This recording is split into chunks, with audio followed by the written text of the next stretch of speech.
ओशो हा एक माझा गेल्या काही वर्षातला आवडीचा विषय बनला आहे. जगभरात जेव्हा आपण फिरतो किंवा वाचतो, जगभरातलं तत्त्वज्ञान समजून घेतो, जीवनातली मूल्य समजून घेतो, सर्वांच्या ठिकाणी चांगली, वाईट, उपद्रवकारी, आपल्याला शांत करणारी, अध्यात्माचा आनंद देणारी, धर्म म्हणून काय समजून घेणारी अशी वेगवेगळी मूल्य असतात.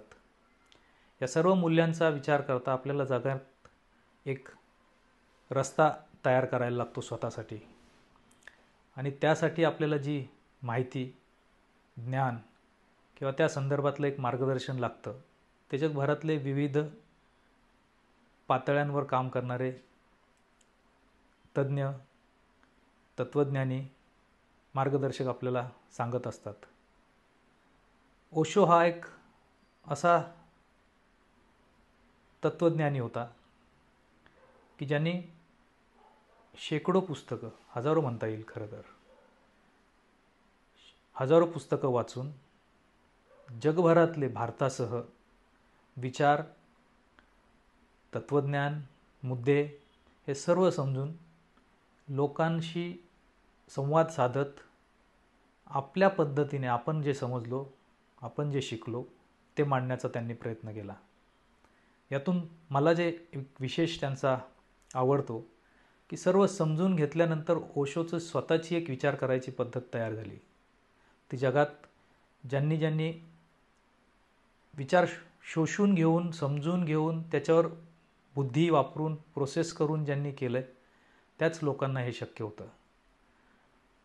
बुद्धांसारखा विचार किंवा त्यांच्या पठडीचा विचार जो जग समजून घेतो, जीवन समजून घेतो, अध्यात्म काय, धर्म काय, मूल्य काय, तत्त्व काय हे समजून घेतो आणि त्यानुसार लोकांना मार्गदर्शन करतो किंवा आपल्याला जे चांगलं वाटतं, आपल्याला जे समजतं त्याची मांडणी करत राहतो.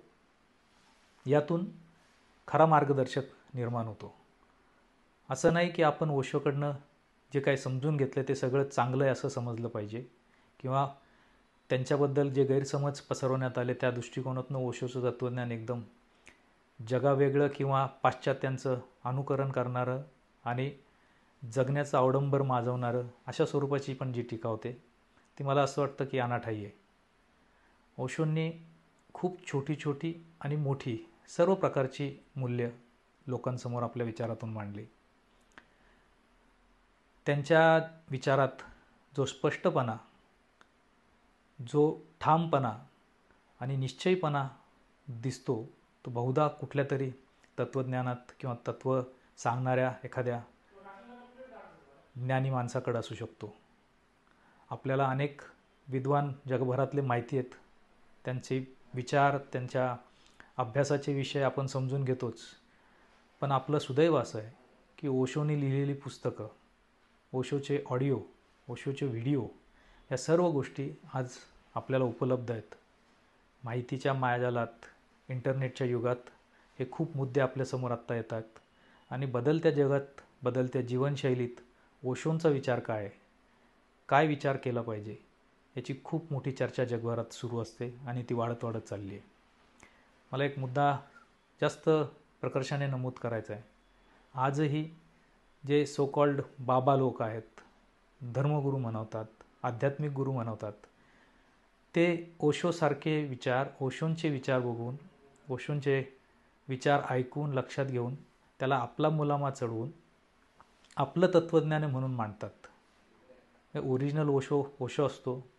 दाढी वाढवलेला प्रत्येक माणूस हा ओशो होऊ शकत नाही आणि जोवर आपण स्वतः अभ्यास करत नाही तोवर तत्त्वज्ञानांची किंवा विषयांची किंवा मुद्द्यांची चर्चा तेवढी गंभीरपणे करता येत नाही.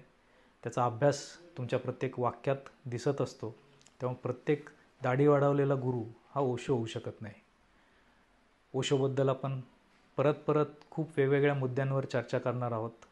त्यावेळचे मुद्दे ओशोंनी मांडलेले नाही. आत्ताची कालव्यवस्था, आत्ताचे मुद्दे, आत्ताची परिस्थिती यानुसार आपण मला जे भावलेले ओशो आहेत त्यांच्या मुद्द्यांचा आपण नक्की विचार करू. धन्यवाद.